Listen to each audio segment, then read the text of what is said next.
What is going on, guys? Winter Kills here, and welcome to a brand new Locals feature match for this week. Here we are in round 3, and we've got a very exciting matchup. Yeah, exciting. Tri-Brigade Destiny versus pure Tri-Brigade. Lot of Tri-Brigade this week. I think we had 8 Tri-Brigade players for this Locals, and I think we had like 30 plus people. So a lot of Tri-Brigades, and let's take a look at the poll results, though, as these guys get ready to roll some dice. I asked you guys who you thought would win this round, and it looks like a majority of the votes going to Tri-Brigade Destiny as I'm recording this. About just shy of 200 votes currently. And it looks like Tri-Brigade with the Destiny package will be opting to go first here, which is no surprise. Both these decks want to go first, so yeah, really no shocker. And I also see the one of IO in the opening hand too, so if that is not an indicator of how things will go in this game one, then, you know, I don't know what is. I also wanted to distinguish Tri-Brigade Destiny versus regular Tri-Brigade because I think the Tri-Brigade player on the right is not playing the Destiny package. I did not see any of those cards in his main deck. Whether or not he thinks he should play it or not is a different story. I have no idea. Maybe he's just not playing it because he doesn't have the cards yet. The Fractal is going to get ashed, or not ashed, hit with Gamma, rather. And now we're going to see our Tri-Brigade player follow up with Fusion Destiny, dumping the bricks to go ahead and summon out the Destiny Hero Destroyer Phoenix Enforcer. Everybody's new favorite fusion monster of this format. Everybody's new favorite splashable fusion boy. I wonder what's going to be after this. Are we going to, like, is Yu-Gi-Oh! Going to continually go down this path where every year there's, like, a new splashable fusion that's getting thrown into the best decks just because why not? It's totally hero support, by the way, but, yeah. We're going to see him set 3, and he's going to go ahead and pass turn there. And, of course, all of the Cypher monsters will get banished. We're going to see our other Tri-Brigade player leave with Fractal. It's going to get hit with Called By. Yeah, this game looks absolutely unwinnable at this point. He has IO, Called By, and Enforcer.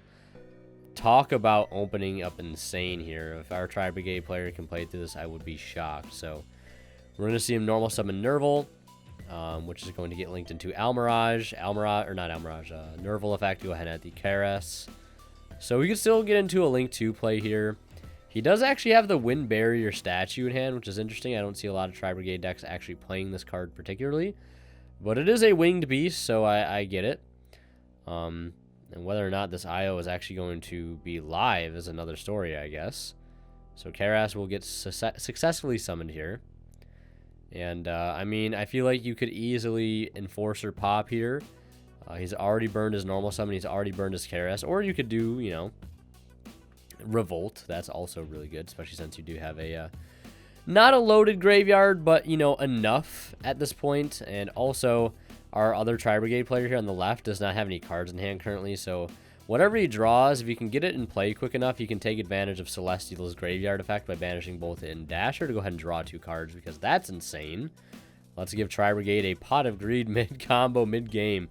Like, that's one of the craziest things. Like, Enforcer on paper is not that crazy compared to, like, Dragoon. Like, Dragoon is just an absolute house. But, like, the bricks that you're dumping acting as, like, potential extenders is just so absurd sometimes. Like, you could be literally losing the game, and then the fact that you have Celestial and Dasher in your grave literally instantly puts you back into the game, or the point where you're actually just in control of the game. It's actually insane. So, we're going to see him actually Revolt for Farragut, which I don't think I've ever actually seen this before. But this is going to pose a problem here for our Tri-Brigade player on the right, because the Farragut sticks around. It will be a really strong extender going into our Tri-Brigade player on the left's turn, the Destiny player. And I assume he's not using the Enforcer here because he did only have 2 names engraved to go ahead and banish here. So it's not like Omen is going to be a threat at this point. So we're going to see him link off the Bearbrum and the Karas and do a copy of Rugal, the Silver Sheller, Bearbrum effect, to go ahead and search out a Revolt from the deck. We'll go ahead and resolve here. Obviously can't stop with that with the IO, and we know he has Fractal in hand because I think he added it off the Nerval that is in the graveyard. And so we'll go ahead and cut, take the Revolt, and go ahead and take a card and put it on the bottom of the deck. I think it was the Spell that was in his hand. I think it might have been like the Tri-Brigade, the quick play spell. I don't know what it's called exactly. It's been a long, like, I remember that card used to be very, very popular in very, very early builds of Tri-Brigade, like post Phantom Rage, like when the deck first came out, right before it started picking up a lot of steam. So our Tri-Brigade player on the right, pure Tri player, is going to go into battle phase, attack over Almirage, and our Tri-Destiny player is not going to chain the Almirage to block. Oh, I mean, I guess this is fair, because you don't want him to redeclare into your Farragut, and then lose the Farragut. So I guess that's totally fine. And then end phase here, we're going to go ahead and see, or before he leaves main phase, I assume he's going to activate the Enforcer effect before Destiny Fusion itself, or Fusion Destiny, actually destroys Enforcer, because it does destroy the monster in the next end phase after it was summoned off of Fusion Destiny. So it looks like he will get that effect in, and importantly declare the graveyard effect there to go ahead and snipe one of the sets, which does end up being a Revolt. So most likely does not have to worry about Revolt here, and just one unknown set, and if it's a spell, he has the answer to it. So he's going to go ahead and commit the normal summon a Fractal, and looks like he's going to set one, and I can only imagine why. Yep, banish Dasher and Celestial to go ahead and draw two. Mid combo here, kind of insane. Actually just bonkers cards, so we'll go ahead and pick up two fresh new cards here mid combo, or mid turn I should say. And let's see what he was able to get access to here. Not really looking too good if you're our pure Tri player. So he's going to go ahead and use Fractal. He will banish two. And if that's not an imperm, it looks like this is probably going to resolve. It looks like it will. And let's see. I imagine he's probably going to summon Bear here. Or he could go for the Ancient Warriors for a bit of spot removal. And it looks like that is what he is going to do. And he did draw into double Rescue Cat, which is kind of insane. So it looks like he's either going to use... I assume he's using Farragut effect here to bring out the Rescue Cat. Or he used Farragut to summon out Fractal and is now normal summoning the Rescue Cat. I was a little confused for a second. I'm like, did he normal summon twice or something? But he has the Farragut on board to be able to get both those bodies on field to apply a lot of pressure. And it looks like on the summon a cat, we're going to see him activate a second Revolt. He had two copies here. And it looks like he's going to chain Almirage in response, targeting the Rugal to make it so it cannot be destroyed by card effects this turn. But he's going to chain Enforcer, destroying itself and the Rugal. Now Revolt is going to resolve here, and I think our Tri-Destiny player is wondering if he can actually link here by bringing back the Wind Barrier statue, or if he has to link into Wind, or if he can even resolve it to begin with. But Revolt actually negates the effects of the monsters that are being summoned off of it. So you can bring back the Wind Barrier statue here and go for 4. At least that's how I understand it could happen. So, yeah. So you will go for a Link 4 here. It is going to be none other than the Ominous Omen himself. And he'll go ahead and get the effect of Nerval, I assume, in the graveyard. And he's also going to activate the Destiny Enforcer in the grave on a new chain to make sure he can summon a Destiny here from the grave during the next standby phase. And yeah, it looks like everything is going to resolve here. Rescue Cat will get banished by Omen, and Nerval is going to go ahead and search out Fractal from the deck to the hand. Still not looking too good here. Yeah, he's going to go ahead and use Fractal's effect now to send itself from field here to dump Kit, to go ahead and dump Nerval to add Karass. And we know there's another Rescue Cat in hand, so this is going to allow for a huge push here with this Karass pitching Cat. And I can only imagine, yeah, he's just going to go ahead and banish, yeah, a lot, and it's just going to be game right then and there. Could probably just go for Access Code with the Raised Velgar, the Desperate Doom Eagle. So that is the end of Game 1. Tri-Brigade, Destiny taking it there rather commandingly, playing through quite a bit of interruptions as well. And as these guys get ready to start Game 2, I want to mention a quick shout out to Imperium Duelists. If you guys are interested in picking up amazing playmats, deck boxes, sleeves, dice, etc., check them out at the link below. They did come out with a brand new Demon Slayer themed deck box. They did come out with a brand new Crossout Designator themed playmat. It's absolutely gorgeous artwork done by Frankie Art. Knocked it out of the park like he always does. Beautiful playmat. If you guys want to get your hands on one, check them out at the link below before they sell out. And I think they might still have some of my playmats available as well, the Blazing Permafrost map that I did in collaboration with Imperium. So if you want to pick up any of that stuff, don't forget to use my discount code WinnerKills10 off at checkout to save 10% off your entire order and support the channel in the process. And if you guys are buying anything on TCG Player, of course, please do not forget to use my affiliate link down in the description below. Anytime you guys shop and check out using that link, a small bit of the revenue from your purchase goes right back in the channel and helps out a ton. Especially if you guys are buying any Brothers of Legend coming up, because I'm recording this on Tuesday.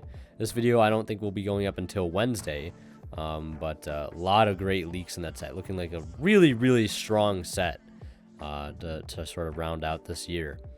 Almost better than the gold set, to be totally honest, in my opinion anyways. But we're gonna see our Tri-Destiny player actually made to go first here, which is interesting. You'd think as the pure Tri-Brigade deck would want to go first, but to each their own. We're going to see a Prosperity start things off, Kairas pitching Nerval, and it looks like we're going to see a Lancia chained in response to the in-hand effect of Kairas, and not waiting till it hits the field, because that could have fallen victim to Gamma there if he wasn't careful. So got a little lucky. Going to normal summon Kit, and we're going to see him make a Link 2.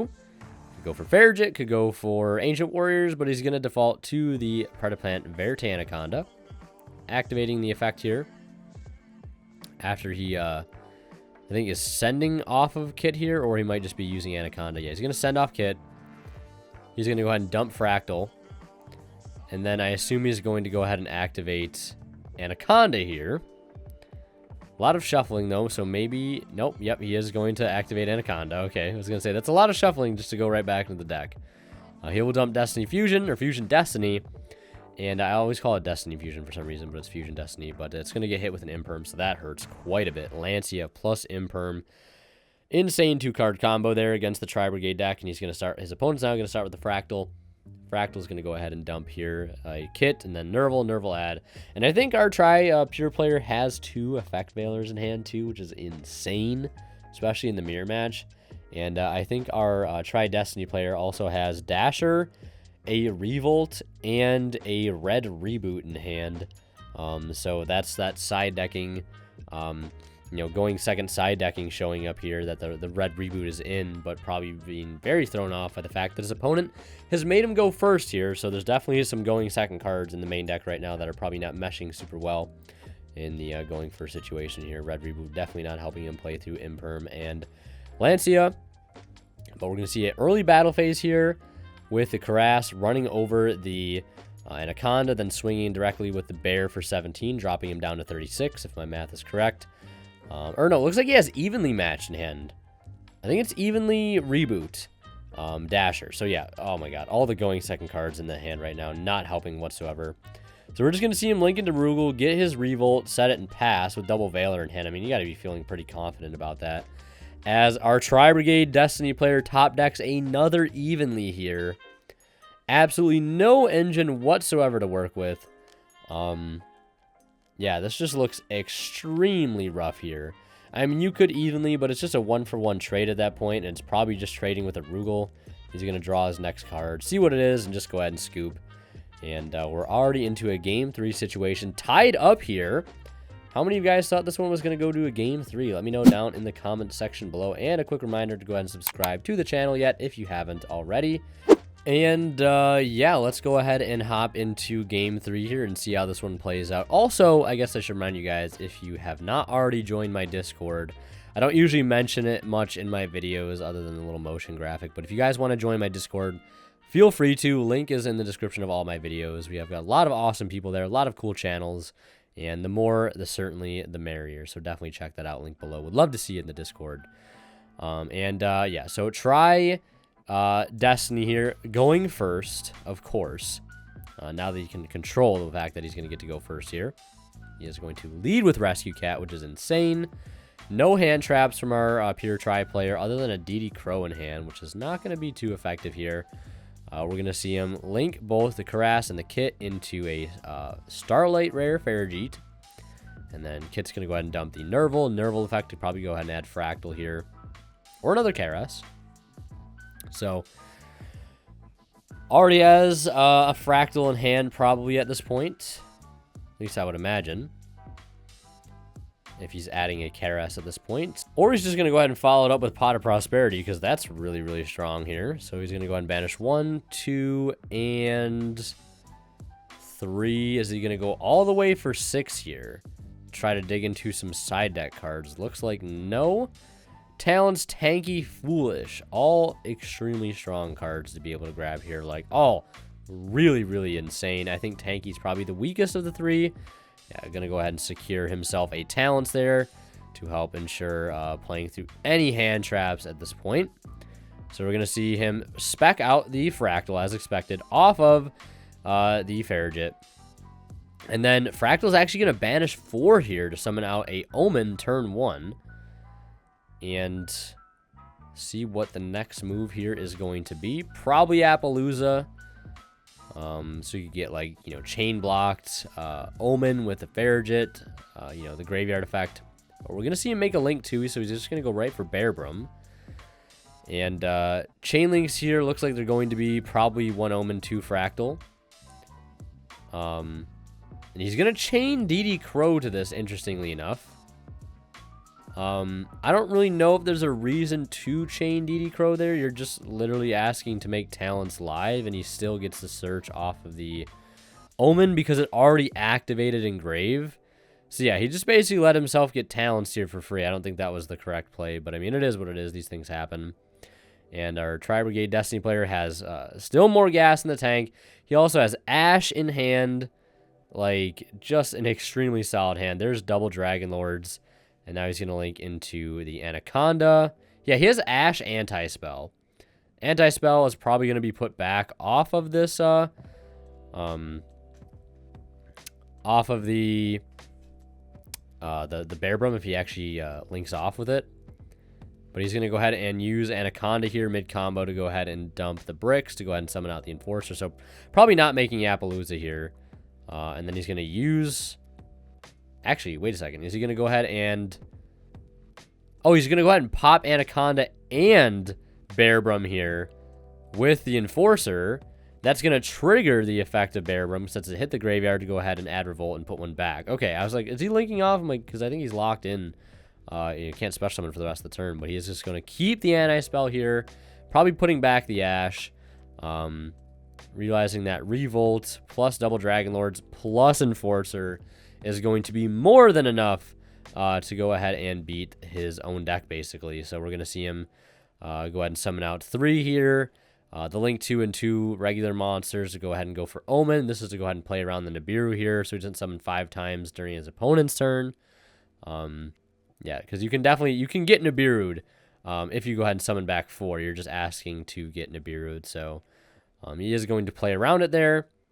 And he's going to go ahead and banish the Nerval, and he'll go ahead and add a kit in the process. So playing this out very, very well here, and get a draw off of the Farragut. And it looks like he drew into an Ash, so I wonder if he'll actually keep the Ash or not. But he's just, yeah, the Tri-Pure player is going to go ahead and pass. And our Tri-Destiny player is going to draw a Prosperity for turn, I think, in a kit, or and normal the kit, set the Prosperity. Celestial effect, draw 2. Banish 3 for the Desperate Doom Eagle and go for game here. So yeah, Tri-Destiny taking it 2-1 and absolutely just dominating here in game 3. But if you guys want to see more of my content, click on one of the videos popping up on the bottom of the screen right now. And last but not least, a special thanks goes to our Divine Level channel members, and they are Cadillacs84, Pony Stark, Keith Stidgers, Tweeter0226, and Black Ninja Money. Thank you guys so much as always for your extremely generous support.